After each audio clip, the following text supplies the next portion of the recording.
Today we come together with a new vision for humanity to co-create a united Earth family. And with this vision and our shared intuition, we have the potential to bring peace on Earth to fruition.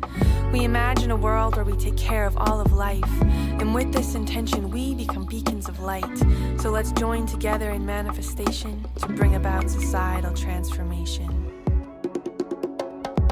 From the heart of humanity, we come together in unity to co-create a united Earth family. From the heart of humanity, we come together in unity to co-create a united Earth family. From the heart of humanity, we come together to co-create. Let's come together, family. From the heart of humanity, we come together to co-create. Let's come together, family.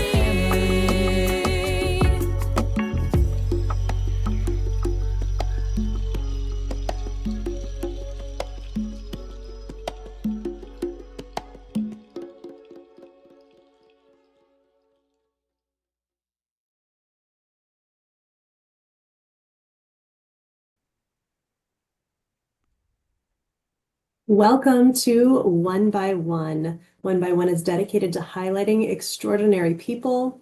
I am Scarlett, and I get to be interviewing one such extraordinary person today, which is Richard Ruud. Richard, thank you for being here today. Your work with the Gene Keys has touched so many lives, weaving together ancient wisdom and emerging future in ways that are really timeless and also urgently needed. So I'm very grateful to explore these moments with you today. Thanks, Scarlett. It's lovely to be here. So I would love to just launch us right into kind of question, answer, conversation space, if that's okay with you, Richard. Yeah. Let's talk about the closing door of 2026. So you have spoken, I believe, of 2026 as the year of the closing door, and we stand so close to this threshold, this moment.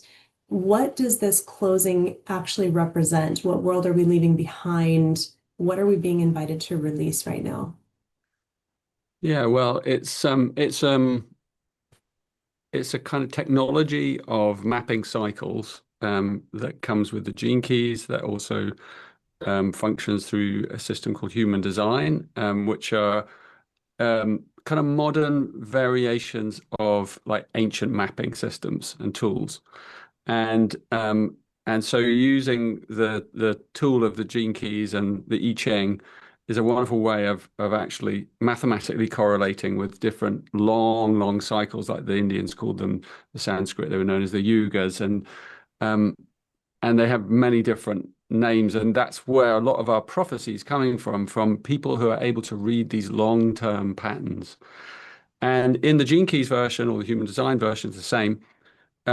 It comes to the year 2027 is a kind of turning point in what's where almost a key and a lock mechanism takes place, and these have happened regularly throughout the past, throughout history, and it's one of the reasons why civilizations have kind of risen and then declined. And sometimes they decline very quickly, because when human consciousness reaches one of these lock key mechanisms, then the moment it turns to a new version, then the old energy that's been pushing and providing the kind of nutrition for that cycle, and wherever it's gone, whether it was the Roman Empire, whether it was the Mayans or the Aztecs or whatever, suddenly the energy is gone, and then that old system paradigm is now an old system, starts its serious decline.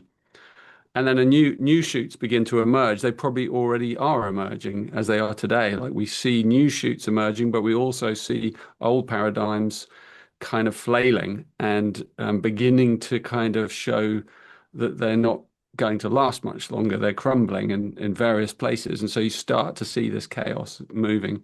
And in the Gene Keys mapping, the year 2027 is the third of a kind of series of mechanisms that started in 1987 and then 2012, and then 2027 is the kind of final lock where it shifts. So 2026 is really where the door closes on the old energy.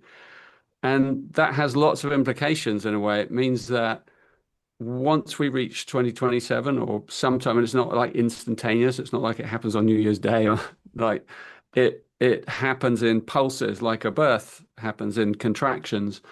And then we have to deal with it. But what it means is that as we're kind of approaching that big shift, the old energy is kind of having its final hurrah. And it will then be locked out of the new cycle. And what that means is that the whole impetus that has driven the last 450 years or so, because that's when the previous cycle shifted, the whole impetus behind us building modern cities and technology and industry and everything we've done, and the organization and all the good things we've done as well, that all the energy is suddenly gone. The momentum is gone. It's almost like the funding's dried up, So our whole kind of movement through science and technology and everything, it could really shift, because when you look at the coordinates of the new cycle in 2027 and beyond, which set the kind of trajectory for the next 450 years, they're very, very different. They're so different that it's unimaginable, because when you get into a cycle, one of these big cycles, you think it's going to go on forever because you have this weight of history behind you. And so the assumption is, because our minds are linear and we feel the historical movement and flow, and we just think, oh, it's just going to carry on. And so we project. Most of our projections into the future are based on the linear of the past, of the 450 years. What they don't take into account is curveballs,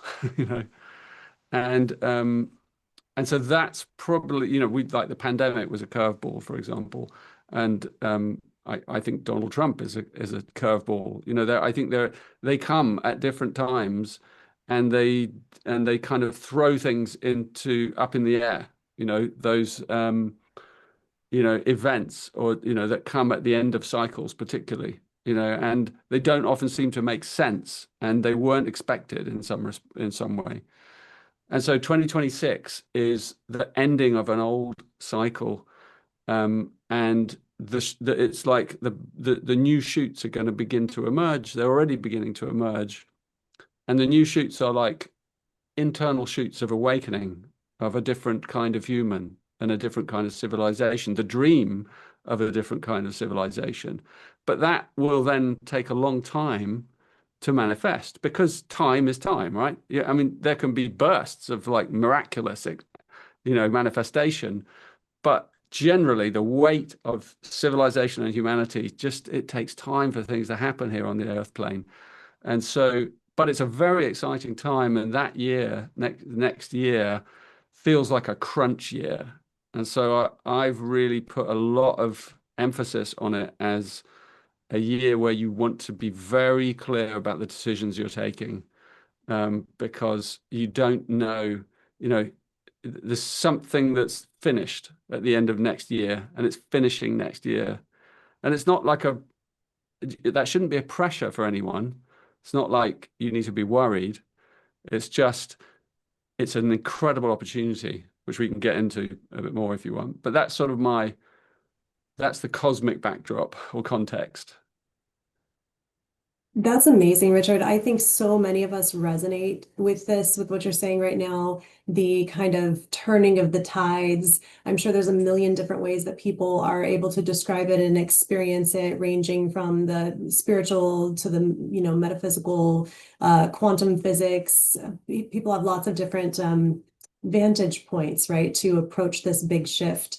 For me, I'm an anthropologist, and so I look at what's the history of the cycles of humanity in light of how we see ourselves and one another and the world around us, and then how we make decisions from that place and how we move forward from that place.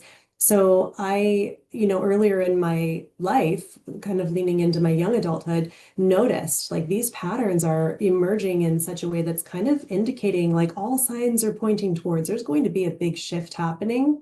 I was not, growing up aware of the year 2026 as anything significant. If anything, we had 2025 floating around in our consciousness, right, from the books about the future.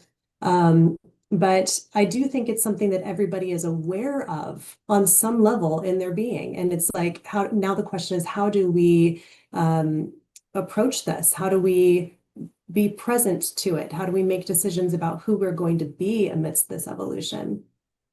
And so you mentioned 2027. I want to ask about something called the 2027 mutation. Is this part of the significant conversation? Is it part of significant evolutionary leaps in human history? Can you help us understand what's actually shifting at the genetic level and what the future human is becoming right now that maybe we're not fully yet? Yeah, well, understanding of like systems theories really helps kind of bring this into reality, because in systems theories, what have been when people are analyzing multiple systems and the behavior of systems, if a system, in order for a system to kind of make a quantum leap into another whole level of coherence, it goes into a period of deep instability, and things which are called strange attractors are seen. And strange attractors are unforeseen events that kind of happen more and more often, more and more regularly towards the end, right? So they are the non-linear, unpredictable things that come before a big shift, right? And they throw us. They're the curveballs. And so, if you kind of put that together, you can look at it at different levels. Like I like that you brought in anthropology, because you can look at it at that level. You could look at it at a system level of geopolitics. You could look at it at a social level. You could look at it at an immune biological level. You could look at it as at all kinds of cosmological level. You can go anywhere, because all the systems are interconnected. That's the kind of point that's in a way most important. And so when a system like like our planet is going through one of these shifts into a higher level of coherence, then the biology is also tied up in it. So there are these predictions that some of them come through, again, human design system, and its founder, Ruud, who spoke of a global mutation that would colonize the human genome, that would begin to change human beings from the inside out. And there feels to be a strong resonance for that we maybe are going to go through a shift in our species. And the gene keys is kind of based on that prophecy as well, that, we have the symbol of the dragonfly, and the dragonfly is a symbol of a creature that goes through a massive shift from being an underwater creature to being a flight, a beautiful iridescent dragon, right? And the difference between those two dimensions is so vast that you can't quite imagine if you're looking at the dragonfly nymph living under the water for several years, you can't quite imagine that there's a flying insect with multicolored wings hidden in there. It's like that's going to live in a completely different dimension, right? And so you can't, it's like, how would you imagine that? And it's the same for us. Like, how would you imagine what the future human looks like after the change, the great change, as I call it? And what does the great change consist of as well? And so in order for a mutation at that level to occur, there usually has to be some kind of traumatic event. Right? That's what a birth is in some way. It's like the psyche of humanity has to go into a kind of hyper arousal state in order that a kind of mutation occurs. And this is how humans have always learned. We get to a crisis, we push and push and push, the crisis happens, and then at the point of crisis, or just after the crisis, as we weather it and come through it, we change. And it's actually how all life changes, right? So we never need fear a crisis, right? Who was it who said never waste a good crisis? Winston Churchill or someone, you know.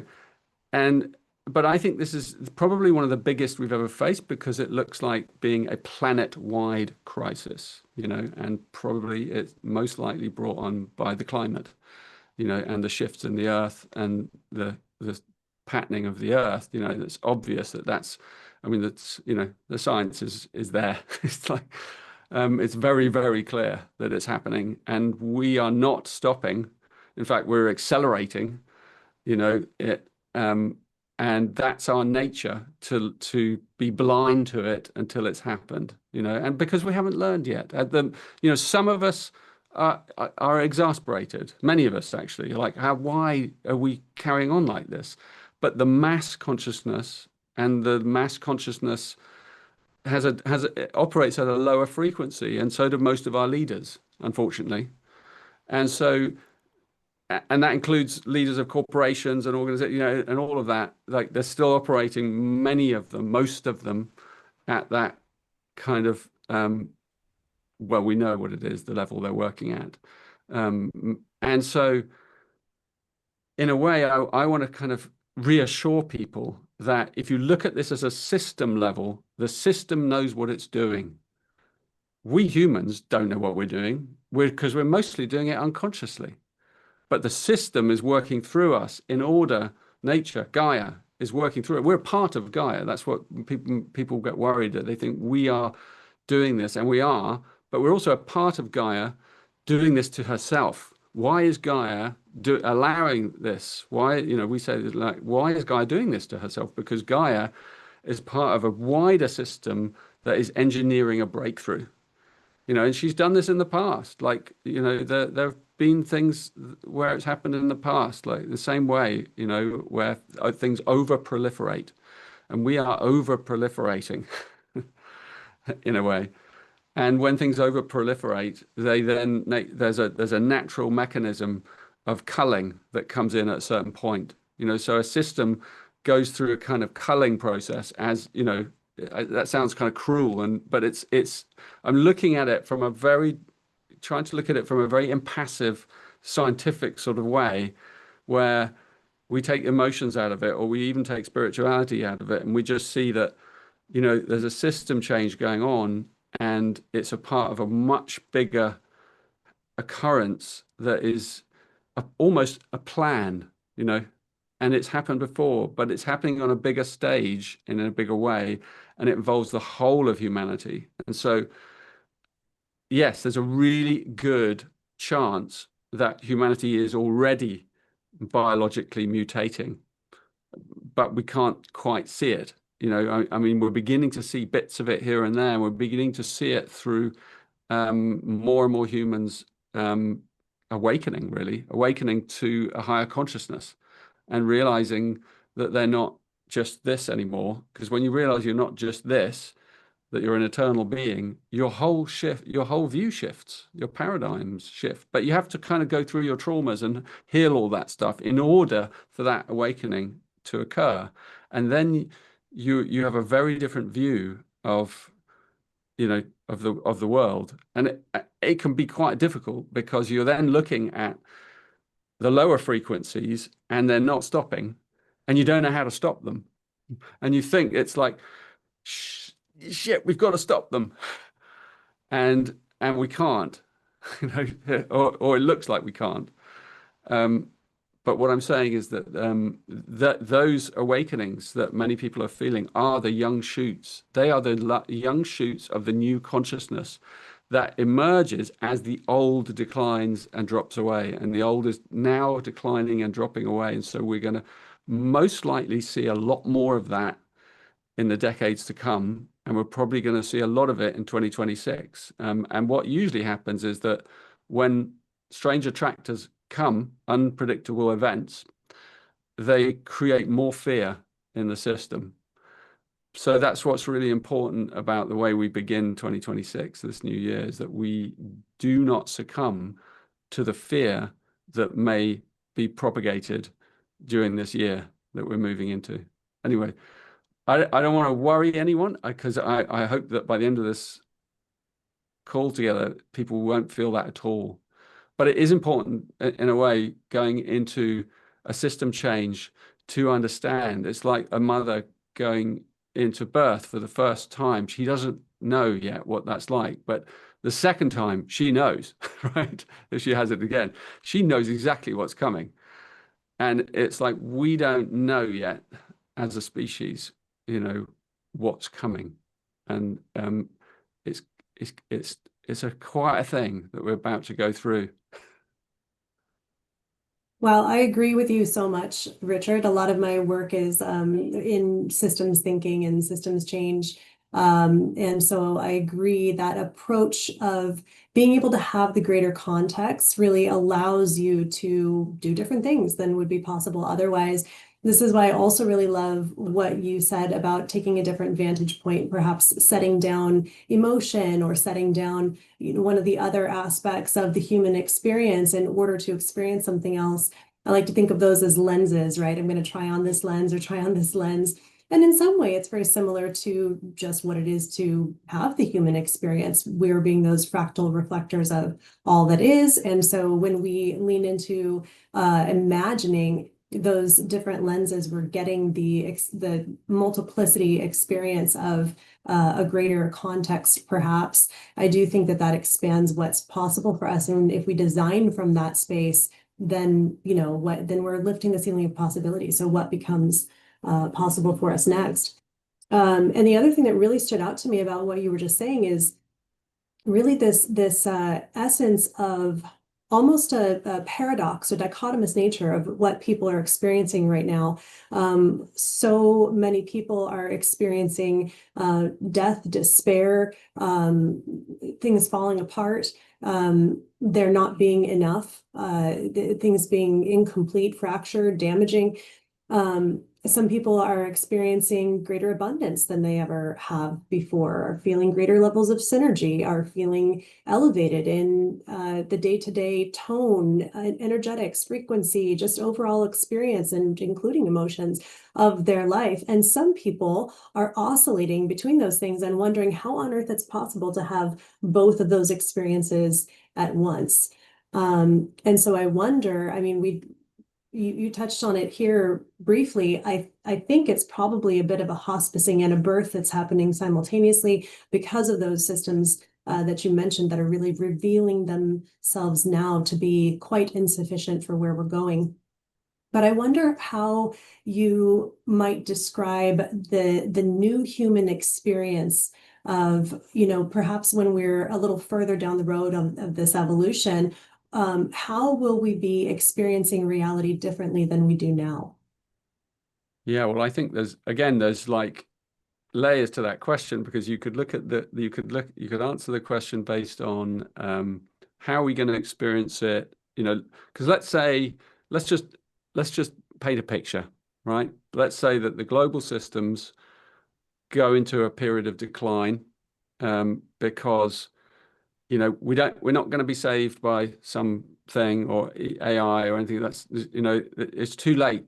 Okay, let's just say, so, the climate carries on creating more and more pressures, and it's already gone to a stage where it's difficult to come back from the brink. So, and as I said, we're not slowing down. So let's just paint the picture. Let's paint a kind of not the worst ever picture, but a sort of a high probability picture, okay, which is that the systems begin to sort of decline, and then the things that we have relied on for a long time, food circles and economies and everything starts, there starts to be holes and things, and then you see the rise of more far right movements and all these things because there's more fear.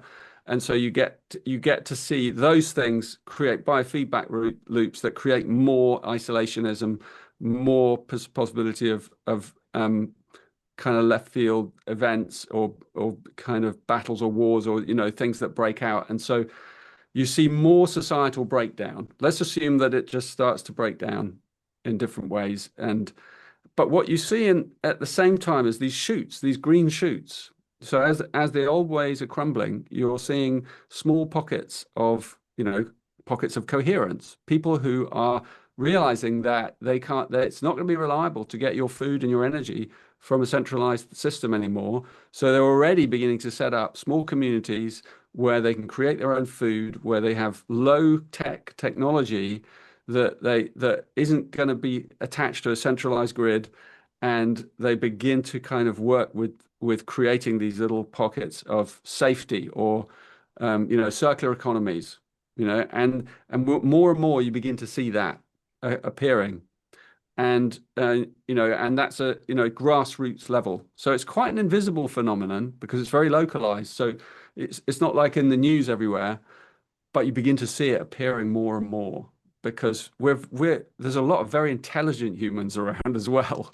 and that's what the intelligent humans are going to be focused on, working together in synergies, and using our genius and using the technology that we've developed to help us, create resilience and places that, and it doesn't mean that we're going to create like perfect little Edens, but it means we'll create structures that are movable, that are dynamic, because we might have to move, as climates and other things shift, and geopolitics, we might have to shift, so we're going to have to be very flexible and in that way, in the way we think. And so the thing that's happening that looks awful is actually creating a new way of thinking and a new way of being out of necessity, right?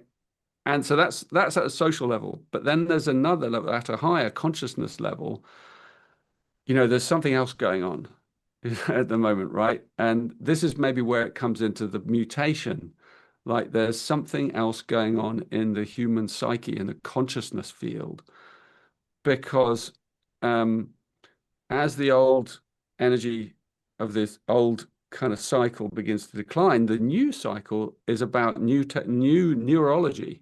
So it's about actually connectivity in our awareness system, in our human awareness system. So this is about us having, like you explained, people experiencing newer levels of consciousness that are kind of synergistic, that are, they go across the quantum field. So in a way, kind of epiphanies, openings in our subtle bodies, awareness that we are energetic beings, and, things that come in our dreams. I've started recently having a series of dreams, and I'm not a general kind of one of those amazing people that have dreams all the time and remember them. I occasionally do, but every now and again, and everyone will kind of know what I'm saying, it's like you have a top shelf dream, which is a dream that comes right off the top shelf of consciousness, and it's delivered to you, and you have this dream, and you wake up in the middle of the night or early in the morning, and it's all around you, and you're like, oh my God,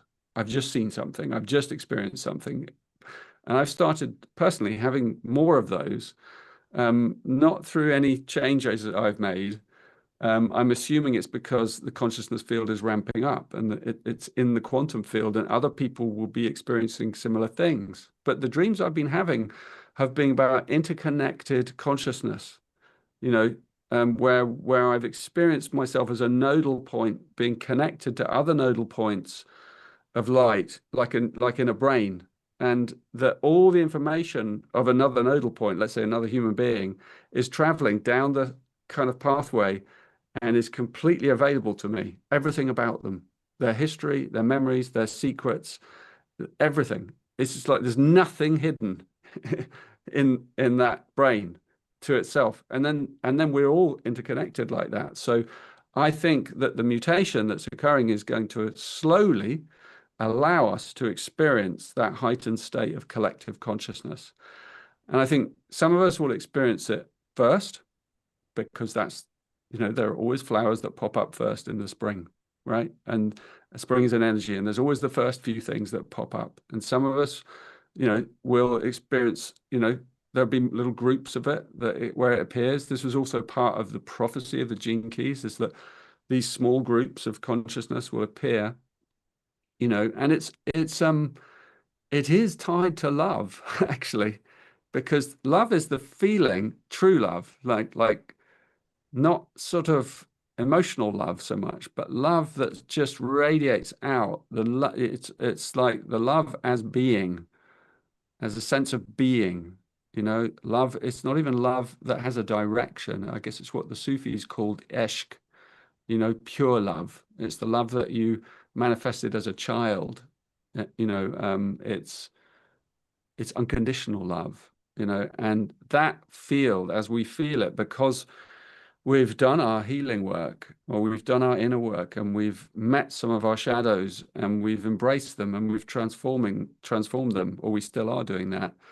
That love begins to emerge, and that love is what allows the new consciousness to travel. So that it's said by the ancients that the third eye, this eye that can see all things, can only open after the heart is opened. That's the same in the chakra map. It's like it's up here, hidden away. You don't get to open this unless you've opened the wings here. And in a way, this it's symbolic in a way, because the third eye isn't here, right? The third eye is in every cell of your body, at the heart of every cell. So when love opens up, the third eye opens up immediately afterwards, and the third eye allows you. It's symbolically here, but it allows your consciousness to move outside the field of your body and connect you to, your environment, and that means everything around you, everyone around you, and that's a big thing to take in. That's not something you can experience all at once. I mean, you can. I had an experience back in 1996 where I experienced it as a shock, all at once, over 3 days, and that was what led to my awakening, right? But for most of us, and I wouldn't recommend that. It took me 7 years to get over it, and it was very difficult, But for most of us, what will happen is it'll happen gradually, and it will open up gradually in us over decades, right? Through our dreams, through our connection, through us working together and coming together. And that's how this mutation will begin to colonize our species, and a mutation, is always something that it's the manifestation of the higher level of coherence that the system is moving towards. And so as the old systems decline and fall apart and collapse, and the civilizations that we know and love or sort of kind of love, as they begin to deteriorate and decline, you have this other incredible occurrence happening in its midst. So as you said, it's a complete paradox. You've got a phoenix rising out of the ashes of an old world. And it's quite a story, It's fascinating, right? What a time to be alive. Yeah. You're talking about being in a space where you're receiving these downloads and dreams and visions. And I grew up in church, and we had a verse that was in the Bible that I remember reading when I was young that said the old men will see visions and the young men will dream dreams. Or maybe I'm getting that I remember that one. But the visions and dreams. And it was speaking of a time in the future. It was speaking of some prophetic time in the future that this would happen. And, we think a lot, or we talk a lot sometimes about the thinning of the veil. But I don't necessarily think that somebody needs to even be overtly spiritual to connect with the reality of what's happening here now. I mean, people know what it feels like to have lost a grandparent and then be in a situation where you feel like, I know that my grandfather is with me right now. Like I can feel him here. He's in my heart. He's at, we don't have to be able to logically explain away the detail of why that phenomenal thing happens in the moment. It becomes embodied, and then it becomes the reality of our lived experience. And in my lifetime growing up, I would hear about maybe a vision or a dream story once every few years. And that's even being in a church that was highly charismatic and into those kinds of things. And so now these are, I don't want to say a dime a dozen, because I'm not trying to make them common, but they're so frequent. People are having different dreams and experiences and realizations about the connectivity of all things. at a much, much more rapid rate than I have ever experienced before in my lifetime. So even all of the justifications and pointers, validators aside, I still like that's the reality of my experience is that I'm seeing it pick up very, very rapidly right now. And I think that that is similar to experiences that other people are having too. I think that there is probably no better time on the planet to be receiving your new book for humanity than right now, Oh right my at this God. very, very juncture of human evolution in relationship with our planet and the cosmos. So your new book, your magnum opus of your life. I mean, I would have said the Gene Keys is the magnum opus of your life, but really as a work, this is it, right? The masterpiece, the crowning moment, called The Sage, a Gene Keys I Ching for the future human.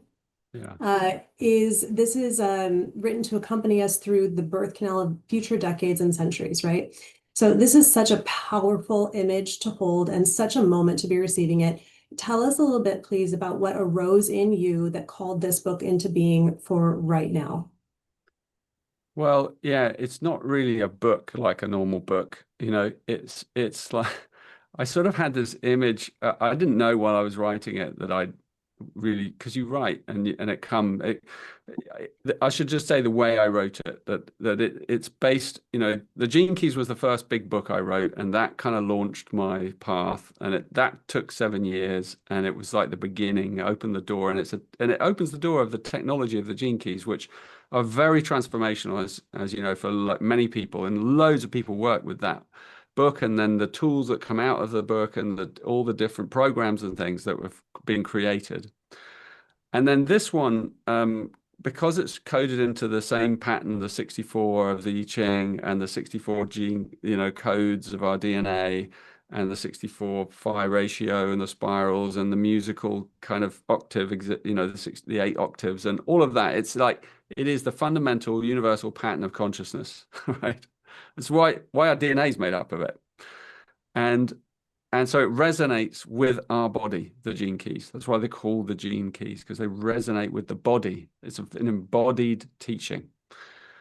And at the same time, it pleases the mind to have an enigma and lots of words, and they're kind of poetic words, I think, that, to kind of contemplate. And so I wanted to finish the work, which was, if anyone's ever read an I Ching, it has this structure of 384 lines. So it has the 64 hexagrams, as they're called, the codes, and then each one is made up of 6 lines. And I never named the lines in my original book, and people would, we do the lines, so we talk about them a lot. But this book, I wanted to give them all names. I felt like it was like the final thing I had to do. And so what I did over like 6 or 7 years is I gave them all names, like mythic names, 384 of them. And then my father died a few years ago, and after he died, I decided I'm going to write in a tradition of the original I Ching, like a little sutra, a little poem, a little koan, a little piece of poetry for each one. And so every morning I got up before dawn, well before dawn, in the darkness. I like rising in the dark. And usually by a lantern, I waited with my little teapots that I drink my little teas from. And I sat there in the gloom until a sutra, which is like a little sacred piece of poetry or an enigmatic verse, arose in my consciousness. And then I'd go and write it down in a big green leather book, empty book that I had, that someone had given me. Actually, my father gave it to me.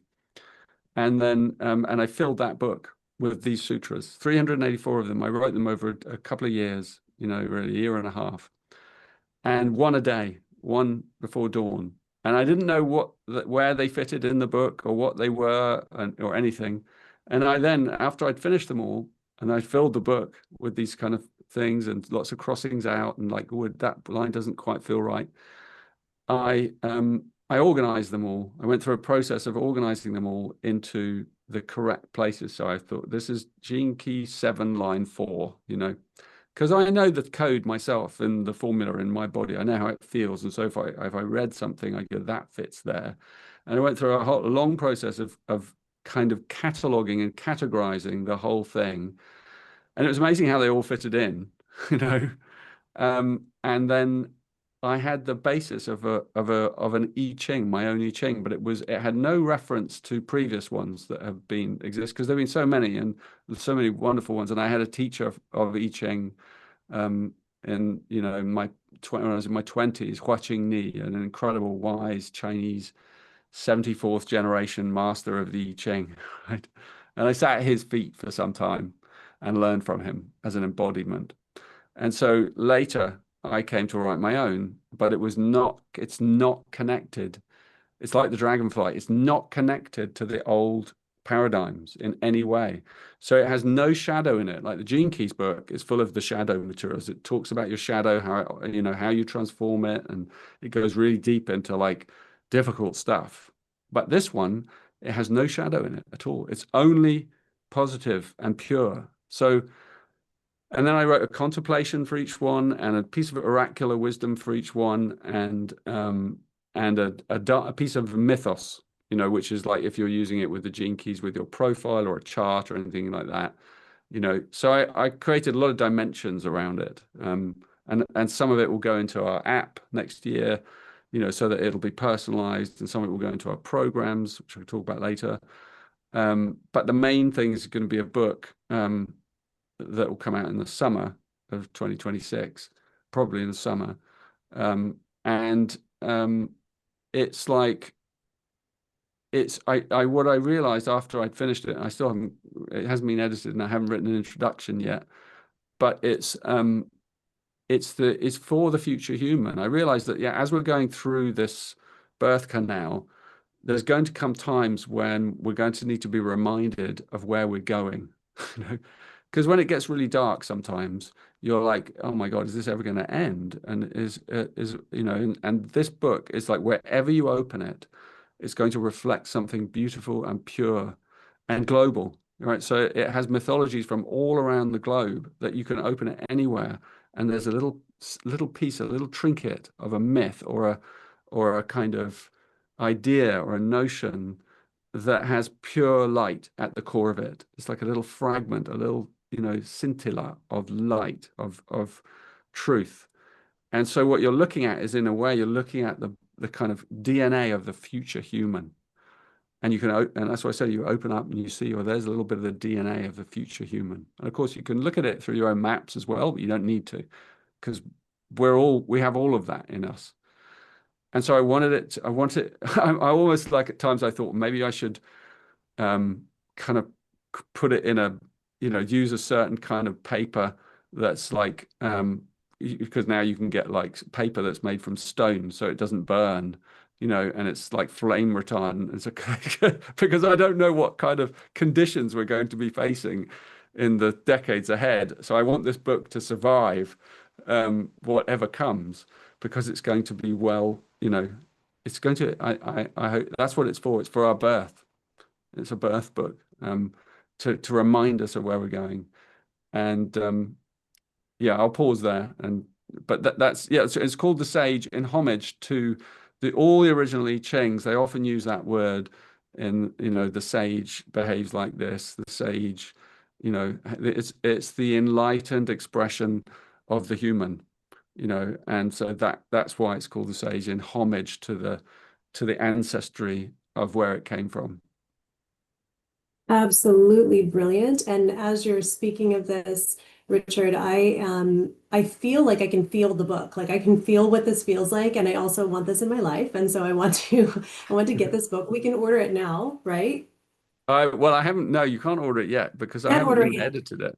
Oh But my you gosh. you Okay. can get if you come on my retreat next year, you're going to get your specific sage pieces, for your Gene Keys, so what we've done is we've loaded the book into our Gene Keys programs, so we've loaded it in, not all of it, but when all of the codes, but not like every part of it. So I'm going to save a little bit back for when it gets printed. But yeah, so as you're doing your retreat and you're going into your gene keys every month, it'll reveal one of your lines and you'll be the first person to have read it, but it'll be like an acupuncture point that goes right to the heart of your soul because it's your line. So it might be the line of your life's work, for example. What is the line of your life's work? And they're beautiful. Like I did Pam Gregory yesterday in her, she's an astrologer, and I did a recording with her, and I sat in her kitchen. I said, would you like to hear the line of your life's work or the line of your purpose? I think it was, I read her. And it was so beautiful. We read it and we were just skipping around and kind of laughing because it just was the little girl in her. And that's what it gives you. It gives you without any of the shadow. And so it's that you can't get a bad one. But they're all kind of mythically different as well. And some of them are a bit rascally, and some of them are very pure and sort of serious, but in a beautiful way. And others are a little bit Christ-like, and others are, enigmatic or, yeah. So yes, you'll get it in the program. If you come on the program, that'll be those will be the first people that read, the first kind of codes. But yeah, otherwise you have to wait till the summer. Well, I don't want to wait till the summer. We haven't talked about the retreat yet. We will. I can do yours soon. while we're here. Do you know your gene key? Do you know any of your gene keys? I know that the one that sits at the top, at the very top Okay. in the middle, is 44.4. Perfect. Oh, that's very mystical, isn't it? 44.4. Well, shall I pull it up? And then Like. everyone listening to this will get an idea of what I'm talking about. Give me a moment. Let's do it. I even know the name of that one in my head because it's very mystic. You must be a deeply mystic woman. This is one of the master numbers, it's like 44.4, 33.3, 22.2. These are like really incredible, powerful, codes. So let's see. Got it. Yeah, just let me hone in. Bear with me, everyone. Oh yeah, no. Got 384 to get through. Here we go. Okay, it's a beautiful word, the Antakarana. Anyway, I'll read it to you. Mystical glimpses of the vast patterns that choreograph consciousness. And then the little sutra is called the backbone of benevolence. Always remember the threads of light woven by filaments of fine human hearts, the backbone of benevolence that holds up our sky. This is one of the lines of the Magus, which is surely one of the most mysterious and mystical of all lines. The Antakarana is a word derived from Hindu philosophy that was co-opted by theosophy, where its meaning was much expanded. In the context of the sage, the Antakarana refers to the rippling threads in the tapestry of consciousness that interconnect all beings across all dimensions and fractals. These are threads that we actively weave in our inner lives as we expand our awareness. The more we awaken to greater truth, the more threads we weave into the fabric of our ever-expanding reality. Building the Antakarana is also a collective unfolding as multiple individual souls come together in predestined patterns and geometric arrangements. In this line is found what many traditions have referred to as the plan, the harmonic blueprints of the mind and heart of the divine. And I'll just read you your mythos, because this is what, if you come on my program, this is the kind of thing you'll get, your mythos. You're a powerful networker on many levels. One of your gifts is building bridges between people, disciplines, natural systems, even dimensions. The secret to this is to maintain an open heart, since it's love that activates the field of synchronicity that brings everything towards you. This may also involve a profound journey of healing for you to transform any wounds or trauma you have into forgiveness and freedom. As you begin to open to these currents of loving awareness, a grand and beautiful plan will begin to wheel around you. All manner of breakthroughs and extraordinary people will find you and support you to fulfill your highest dreams and aspirations. Isn't that beautiful?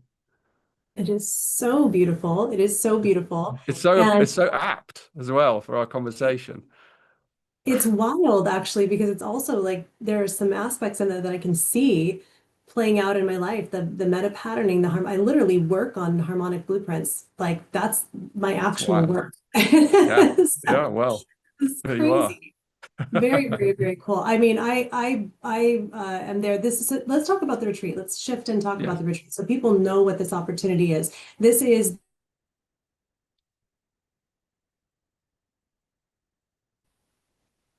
Oh, we uh, lost you for a moment there. oh, here, I think I'm back. The Yeah. golden path or the gold path. Am I saying it correctly? Yes. Golden path. And this is going to be your last year guiding this in person, right? Yeah, because I'm at a stage now where I'm winding up a lot of with the launch of this final book. It's I'm kind of winding up a lot of a period of work. And so everything I've been doing over the last 10, 20 years is building this cathedral of light, the Gene Keys. And so my building phase is ending. And so next year I've decided to do the core teachings one last time as an online retreat. All three of the big programs that we've been running for years: purpose, partnership, love, and prosperity. Those are the big three programs, and they're going to start in January with purpose. And our programs are big. They kind of they run along in the background of your life, whatever you're doing. It sounds like a big commitment. It's not. It's an inner commitment. It doesn't have to be a big outer commitment. It's an inner commitment. It's a perfect way of engaging with the energy of 2026. And if you don't do it with this, do it with something else. Just make sure that you commit to a really soul process next year so that you are held in a community and in a teaching or something that is really that carries you the whole way through the year. So I created, my team went, you really want to do the whole thing all in one go? And I said, yeah, it's going to be over a year.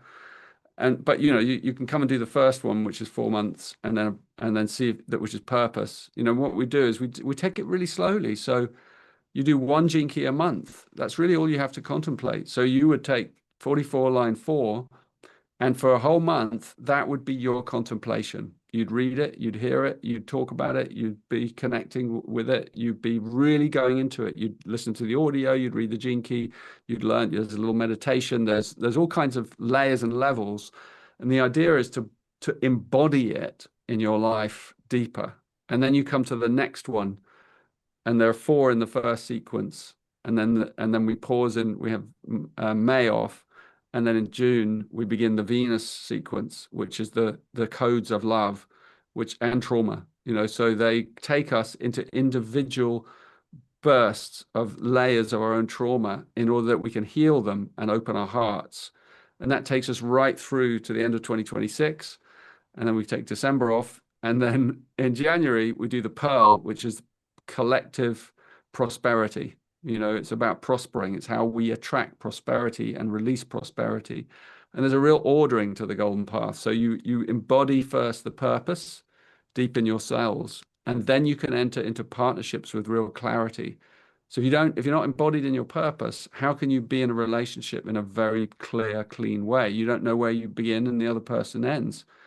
So when you're embodied in that purpose, then you're ready to really go into relationships in a powerful way and build the intimacy. And that second part, the Venus work, is a 6-month program. It's intense, very intense. It's beautiful, but it's intense because as you go into those codes inside you, and there'll be, layers of them, and you understand them, they will begin to manifest in your life. That's how Gene Keys works. It's not just a thought experiment. You begin by understanding, and then you apply it inwardly through contemplation, and then it starts to manifest in your life. And that's how you understand it, through an embodied understanding. You see the shadow, you see it at work, you interact with it, you engage with it, and then you heal it, and it's layer upon layer. So the whole golden path is a real journey.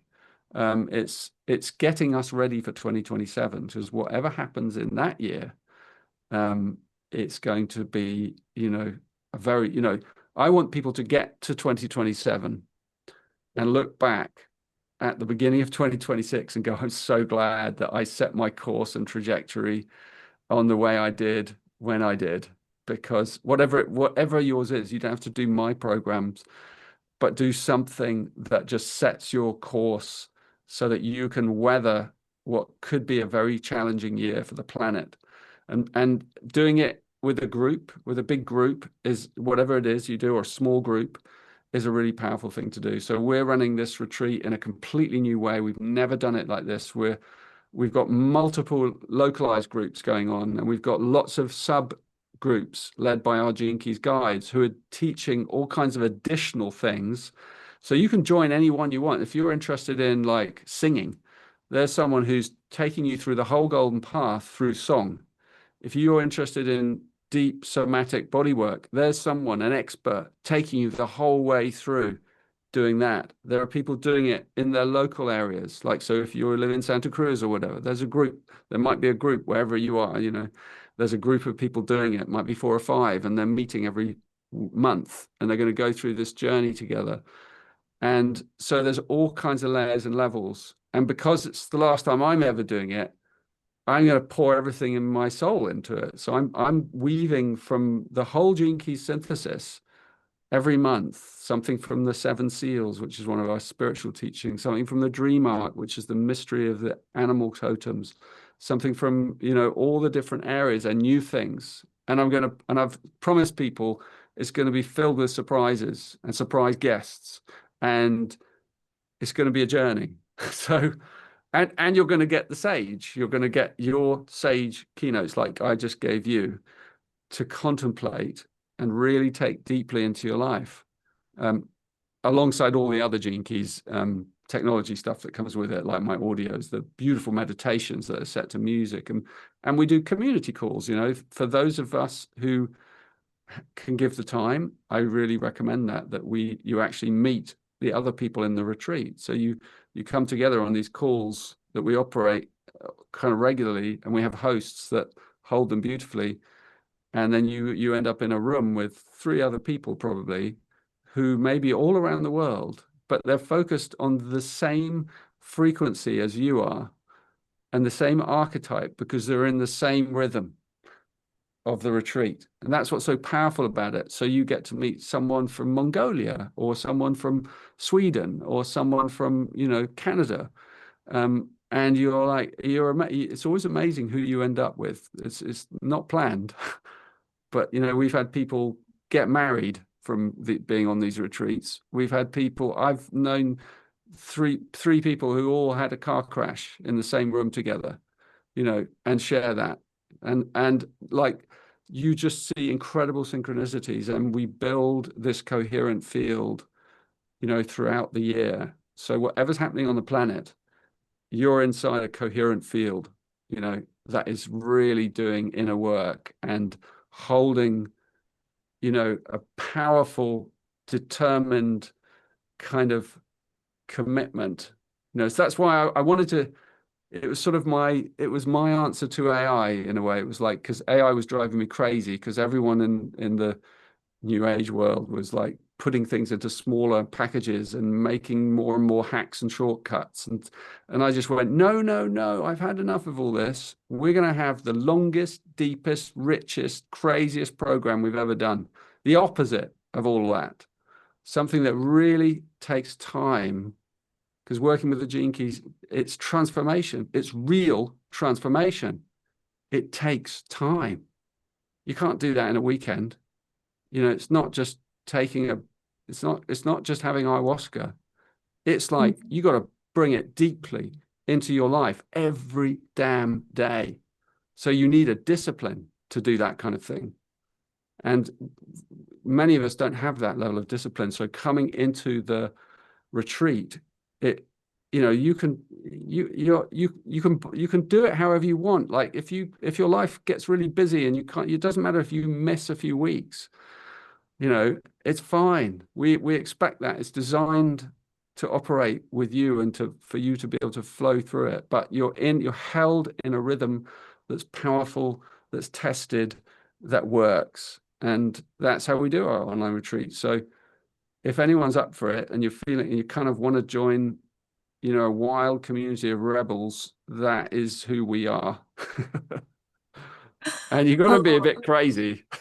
I love it. I love it. You know, wow, everything that you're saying is so potent and so timely. And even the discipline piece, you know, you're saying it takes time. I've been doing this thought experiment and really embodied also experiment with time, between like linear time and spherical time and bending time and being present with time, past, present, and future. And it's so full and rich and fun. I love it. I want to dance in that spherical time space forever. When I think about taking time and creating disciplines that allow me the freedom and the fulfillment that I want in my life, it really feels like getting time. Like I feel like I'm actually giving myself the gift of the spaciousness that culminates in vastness that I would not even be able to imagine otherwise. And so it's kind of like when you give yourself a spa day. Ladies, you know what I'm talking about? You go to the spa, you get the day, and it's suddenly like you're in an eternity because you've given yourself the gift of it. And so I love that, thinking of this as a container, a gift of a container that really holds you through the process, that yeah, has those tethers, those returnable moments that you know you can expect them to be there. You know you're giving that gift to yourself. So you get that consistency. I also really want to touch on the potency of this moment, just the timing itself. I cannot be the only person on the planet that feels like I was born for such a time as this. I know that there are people that are listening to this right now. They're like, wait a second, no, we know, like it's go time. They've been sitting there, you know, talking, looking for where's the strategy? Where's the next move? What do I do? Like deploy me. It's time. It's time. And I also know for myself, I grew up wondering, like, why do I know these things? Why do I have feelings in my heart that are so clear about how things can be? But there's not, I didn't come out of the womb with a manual that was like, here's how here's how this goes. I didn't have a bunch of teachers that were showing me the way. Life was my teacher, you know, and life still is my teacher. But what a joy to it, what a gift at this moment to have this practice and this teaching and these insights and this code that is so articulate and so well integratable, that it just seems like for such a time as this moment. And so I just want to encourage people that are listening to this to consider the arc of evolution that we're in the middle of right now. Consider the timing and how it resonates for you, whether it's 2025, 2026, 2027. Whatever, time moves, right? But here we are in this experience of the moment right now, and what just came before us is different than what is just going to come after. And how are we going to show up right now? And how do we want to be prepared to show up? For me, I want to go into 2027 having been the best that I possibly could in conjunction with all dimensions of reality. I am very interested in that. I want to know about the scaffolding of all reality that I get to interplay with right now. And that's why I think about things like embodiment. So to me, Richard, this gift that you are offering by showing up and putting on a retreat that people can, you know, find ways to attend. I know we've put a QR code up. We'll put it up again so people can join. This is a gift because of the timing. It's a gift because of what it is. And I know that people will, I don't know how many spaces you're opening in this, but I feel like this is probably going to sell out. Like let's contemplate how we want to show up and who we want to be on the other side of this arc of evolution. I, for one, absolutely am going to be in this for 2026 and 2027. Thank you. Well, we launch. It's like a crew. That kind. We're joking. The Gene Keys team. We're an amazing team, and we really take care of everyone. And it's a bit like being on a cruise, you know, which I've never been on actually, but and I hate the idea of it. But it's like the ship leaves when the ship leaves, and if you're not on it, you're not on it, right? And so our ship leaves on January the 6th, which is Epiphany, right? The Christian Epiphany, which is a beautiful day to just begin a over a year long process. And yeah, it's I guess it is synchronicity. Like even if you found your way to watching this, maybe you should listen to that. Like, because I said when I had the idea to do this, I said I want to get as many people as possible. It's the last time I'm going to do it, you know, and I will then show up doing more live things. I want to go into a travel phase of my life after 2027. I'm by the way having a big US tour. I think you knew about that. at the end of 2027, September, October. So we're kind of planning that. And that's sort of my finale. And then I'm just drawing a line after that, because I don't think anyone knows what this world is what the new paradigm is going to look like beyond 2027. We just don't know. And I don't know. And I just know that whatever happens in the next couple of years, it's going to reshape this planet. And if you're in the zone where you're doing the inner work, you will not get hooked into the craziness that might come with that. You will be on an absolute inner channel of awakening where you'll be making the most of the conditions, of the inner conditions, and you will be in support. You'll be in a networked community, wherever you are. If you've got your network community already, that's wonderful. But you'll feel that support so that you don't get distracted by the crazy social media kind of frenzy that may go on, that is bound to go on, as some of the systems kind of fall apart. So yeah, we've been born for this time. Many of us came in, and we are sort of in the soul level, we're big wave surfers. We came in because we love big waves, and certainly the kids that are coming in now are big wave surfers because they're going to be riding currents that are even bigger in 10, 20 years, and so we're just beginning with the big waves that are arriving. But this is a process that's going to go on. So we are the first wave, in a way, the vanguard, the pioneers. And, we want to catch the very first waves of our post 2027 into that new energy, into that new field. So I recommend everyone, draw a line after 2027. And just say, anything I want to finish or kind of get done, I've got to get it done before then. And in terms of, I don't mean like success or that, I mean like inner stuff. You want to get your cupboards clean. You want to get any of your shadow stuff, trauma that you've got sitting around. That's why it's the year of the closing door. Get it out. Transform it, get to know it, face it. I mean, when I say get it out, I don't mean chuck it, because you can't. You have to go into these things and feel them and know them and make love to them and forgive them and let them go, because it's us. Our shadows, our difficulties, our traumas, they're part of us, and we have to heal them. And that's the Gene Keys gives you that very gentle technology that gives you that that route to help you do that. And it's already helped thousands and thousands of people around the world. And I think this new version with the Sage and the new technology is going to help even more, because it's even more pinpoint, which is why it's sort of it's like my final piece of the jigsaw. And then after that, I guess I just enter into the stream with the rest of us. You'll know when you know.